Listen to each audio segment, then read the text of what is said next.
Hey, this is Sean with the Go Tennis Podcast powered by Signature Tennis. Check out our calendar of racket sports events at letsgotennis.com.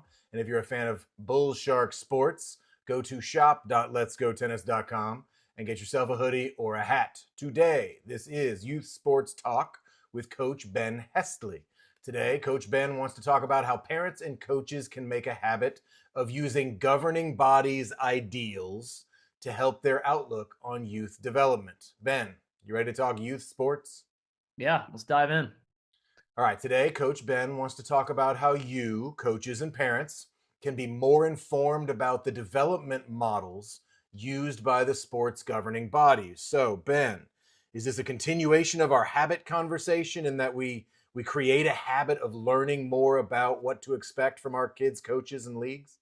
Yeah, absolutely. So we're picking up from last week. We talked about how our systems, we call them, whether that be from the top governing body down to the local league program or the local league program what can they do to give more responsibility to our kids? And so today we're flipping it to the parent side. Parents, what can you do or how can you use the governing bodies? And just if you're not aware, all sports have a national governing body that oversees and gives advice and suggestions, sets objectives for how their sport ought to be operated. And they all also have a section on youth development that gives objectives and guidelines for how the youth athlete should develop in their particular sport. And so, quick examples: tennis, baseball, basketball. What are the USTA Yeah, is most of tennis? them are USA than the sport. So Okay. baseball is USA baseball, softball is USA softball, basketball USA basketball. Tennis, a little different. It's not USA Tennis, it's USTA, the United States Tennis Association.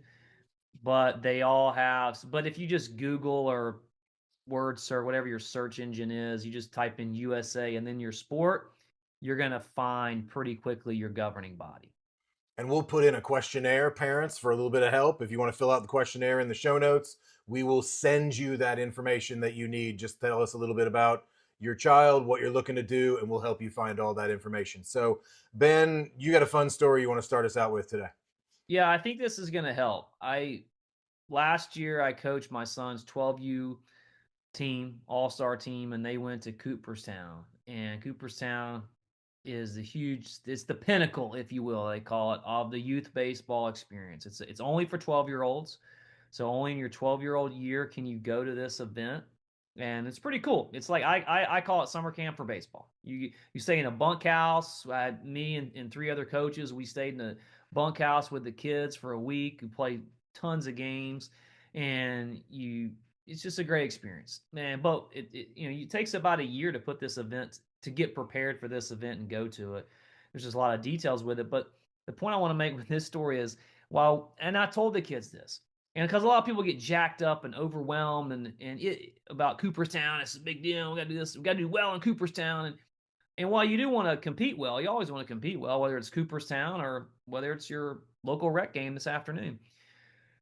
You want to do well and you want to compete well. But what I told my team was, look, this is fun and we've had a great experience here this week, but you're 12, right? And we come back in 10 years, we can talk about Cooperstown and how much fun we had, and we can even go as far as say this: we made lifelong experiences, or we made lifelong friends. We can say that this is the moment that'll last a lifetime. I could go as far as saying that about Cooperstown, but in 10 years, if your 12-year-old tournament at Cooperstown is the best thing you can talk about in your baseball career, then that's sad. That is truly sad, right? And when you're 40 years old, if the best thing you bring to the dinner table to talk about in terms of your own sports career is what you did when you were 12, then we've sorely done a bad job as coaches. Well, and that's a little bit harsh because going to the Nationals or whatever Cooperstown is, the famous Little League Baseball Cooperstown, is pretty big for any kid. And say, I made it there. And then, you know what? I never played baseball again. but that's okay too. But I think the point you're making is zooming out from that and realizing what's really important is the big question here. Yeah, and yeah, that's you bring a good point. I mean, I shouldn't say that you're disappointed as a human being if the last time you played baseball is at Cooperstown. I hope not. I mean, it shouldn't be because honestly, Means you're pretty good. it means you're pretty good, and Cooperstown is super fun. So that should do nothing but excite you to play more baseball. But if you decide not to play baseball anymore at some point, then be successful in whatever it is that you choose to do, right? I mean, what I'm saying is you shouldn't be dwelling, you should continue to evolve and develop and have more experiences, not just have these, hey, I won the state championship at 10 and I really don't have anything else to contribute from then on. And if I Right. zoom out and I say, what did I learn from this experience? Whatever that experience was, however far I went, what did I learn from this? My guess is it's not even going to be about baseball. The point is, what did you learn? Meaning, did you figure out what it takes to be successful doing a thing?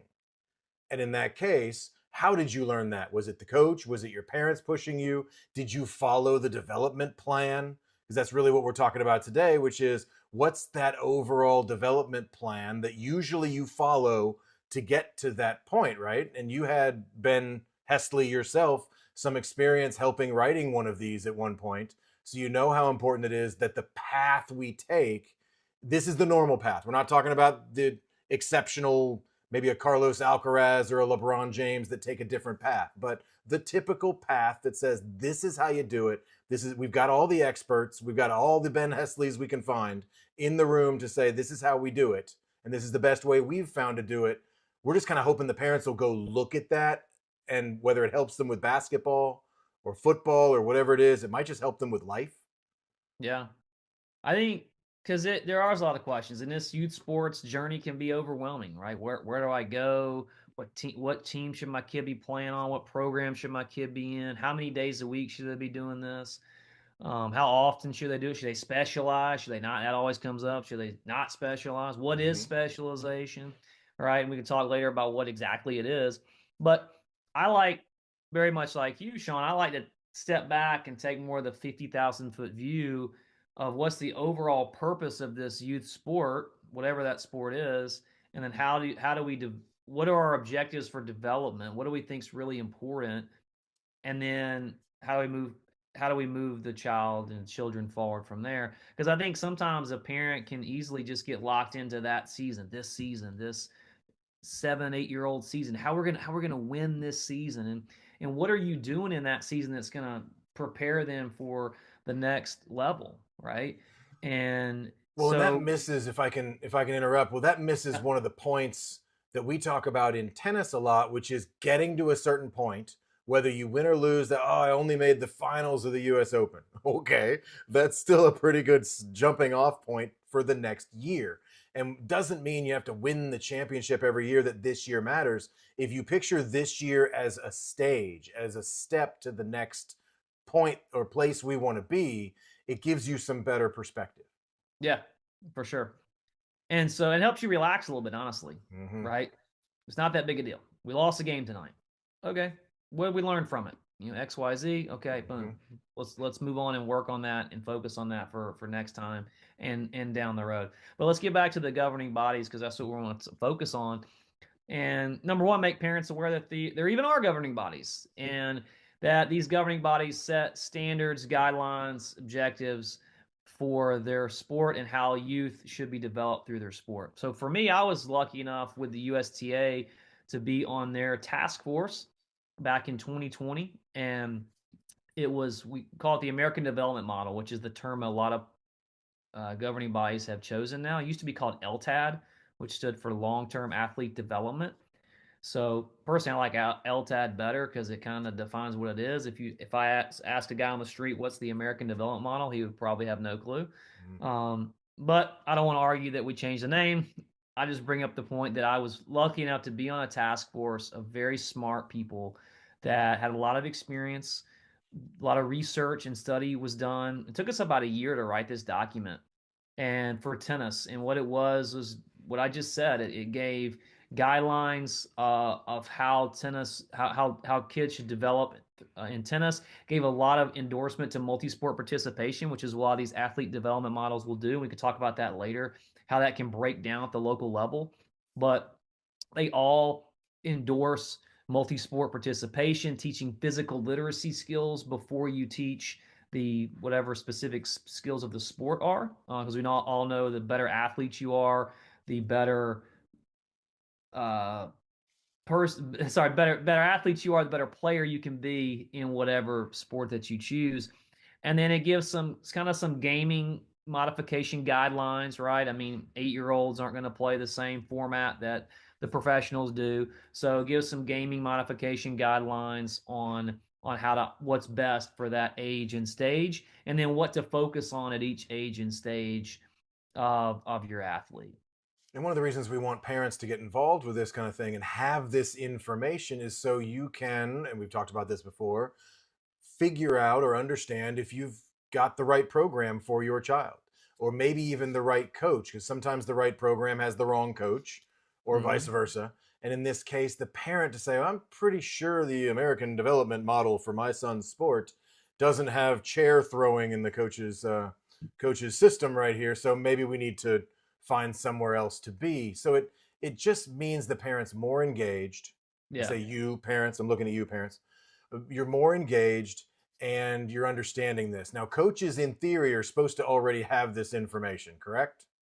Yeah, but they may not know about it. I mean, if you just start out coaching and you're a volunteer mom or dad coaching your Mm-hmm. local soccer team or baseball team, you may not have access to this information. And a lot of organizations are just stressed so much to get volunteers that we skip things like coach orientation, coach development meetings, coaches clinics, things like we used to call them coaches clinics. You know, you come out for 2 or 3 hours, we'll run you through some drills and what's the best way to coach 8-year-olds to catch a fly ball and that sort of thing.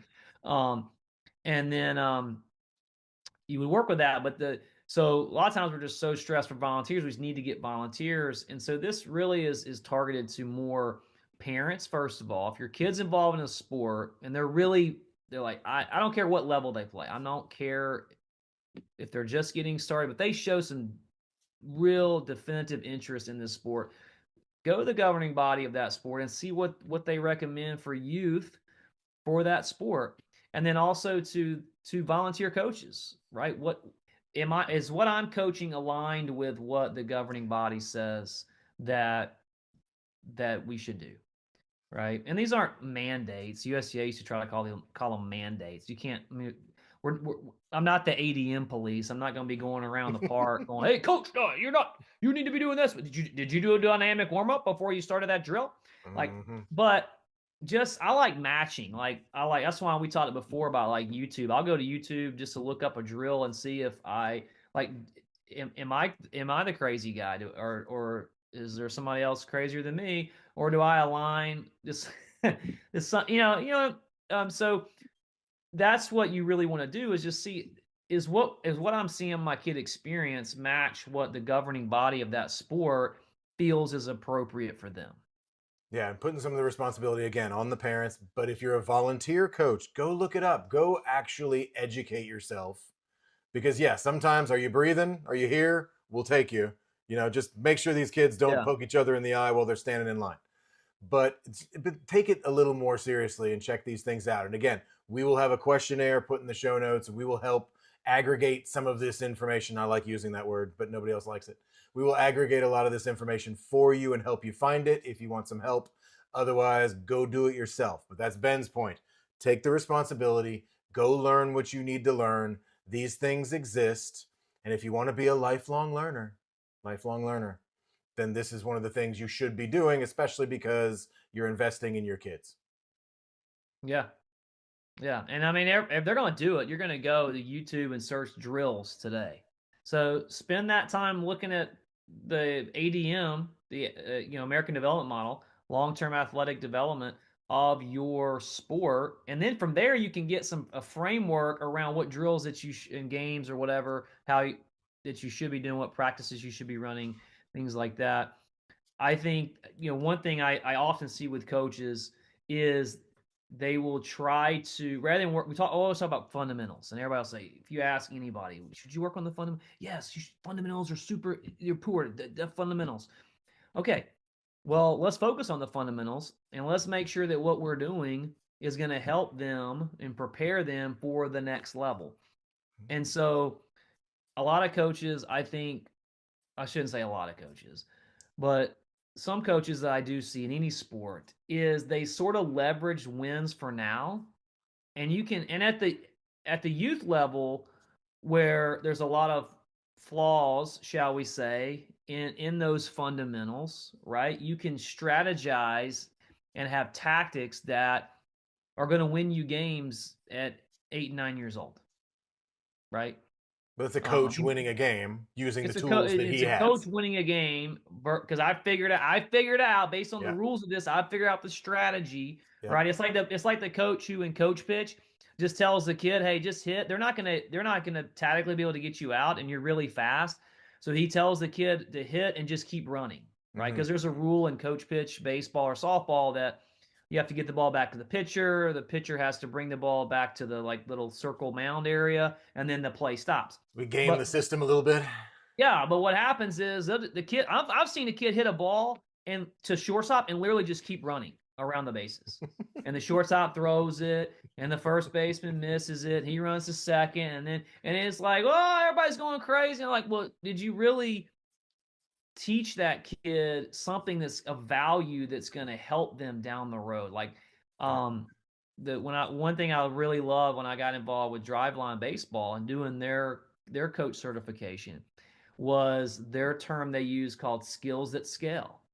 And I love that term because it really puts a nice framework around what am I doing with this kid that's going to help them down the road. Right? How much I don't have much time with this kid, so I need to teach him or her some skills that are going to be relevant and useful as they get older. And to me, that's youth development in a nutshell. What skills can I teach them now to youth age, whatever age that is, that are going to be relevant and useful down the road? And you can come up with you could call that physical skills, sports skills, life skills, right? We Yep. talk a lot about being responsible and things like that out here, and having self-reliance and coping skills and all that sort of stuff, all those sort of mental, social skills. You could target any of those, right? But that's basically to me what it comes down for. Is what you're coaching this kid today going to be useful and relevant down the road? I agree. Ben, did we answer the question? I think yeah. Without beating the proverbial dead horse, Sean, I think we're done for the day. But parents, go out, whatever your kid's sport is, search the governing body and just find the youth section. And in the youth section, there should be some sort of mention of athlete development model or long-term athlete development to guidelines for how your kid should progress through the sport, and just get some information about it. Be knowledgeable, right? Knowledge is power, right? The more information you know, the better job you can do for your kids. There you go. Ben, thank you so much. I appreciate it. This has been Youth Sports Talk with Coach Ben Hesley. Thank you, sir. We'll see you next week. All right, we're out.